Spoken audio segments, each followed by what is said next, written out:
سیدنا عقبہ بن عامر رضی اللہ تعالیٰ عنہ کہتے ہیں رسول اللہ صلی اللہ علیہ وسلم سے میری ملاقات ہوئی۔ میں نے آپ صلی اللہ علیہ وسلم سے ابتدا کی اور آپ کا ہاتھ پکڑ لیا اور کہا، اے اللہ کے رسول، مومن کی نجات کیا ہے؟ آپ صلی اللہ علیہ وسلم نے فرمایا، اے عقبہ، اپنی زبان کو قابو میں رکھ، تیرا گھر تجھے اپنے اندر سنبھالے، یعنی ضرورت کے بغیر گھر سے نہ نکل اور اپنی غلطیوں پر رو۔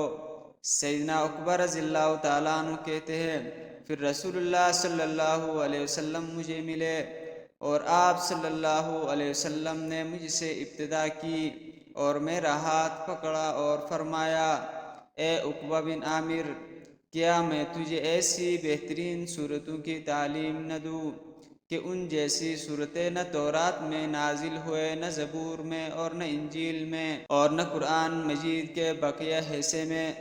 میں نے کہا، کیوں نہیں، اللہ تعالیٰ مجھے آپ پر قربان کرے۔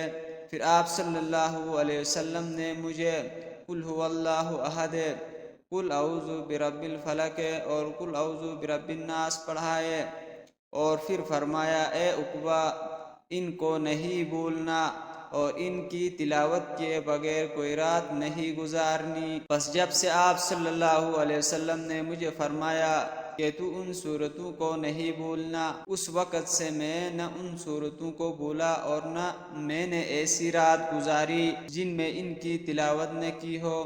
سیدنا عقبہ رضی اللہ تعالیٰ عنہ نے مزید فرمایا، پھر میں آپ صلی اللہ علیہ وسلم سے ملا اور میں نے آپ صلی اللہ علیہ وسلم سے ابتدا کی اور آپ صلی اللہ علیہ وسلم کا ہاتھ پکڑ لیا اور کہا، اے اللہ کے رسول، فضیلت والے اعمال کے بارے میں مجھے بتائے۔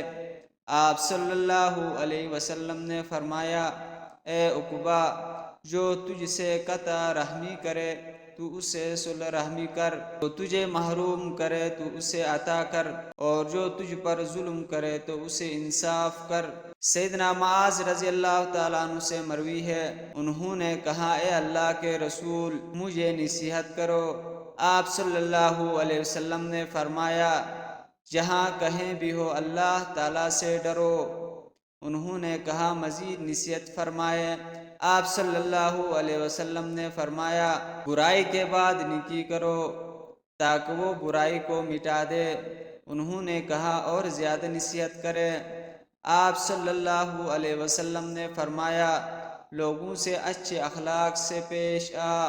ابو ایوب انصاری رضی اللہ تعالیٰ عنہ کہتے ہیں کہ ایک آدمی نبی کریم صلی اللہ علیہ وسلم کے پاس آیا اور کہا کہ مجھے کوئی بلیغ و مختصر نصیحت کرے۔ آپ صلی اللہ علیہ وسلم نے فرمایا، جب تو نماز ادا کرے تو اپنی زندگی کی آخری نماز سمجھ کر ادا کر اور ایسا کلام مت کر کہ جس سے کل تجھے معذرت کرنا پڑے، نیز جو کچھ لوگوں کے پاس ہے اسے مکمل نا امید ہو جا۔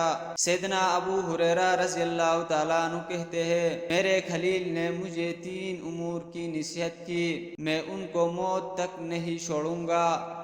سونے سے پہلے وتر ادا کرنا، ہر ماہ میں 3 دنوں کے روزے رکھنا اور جمعے کے دن غسل کرنا۔ مسند احمد، حدیث نمبر 9587۔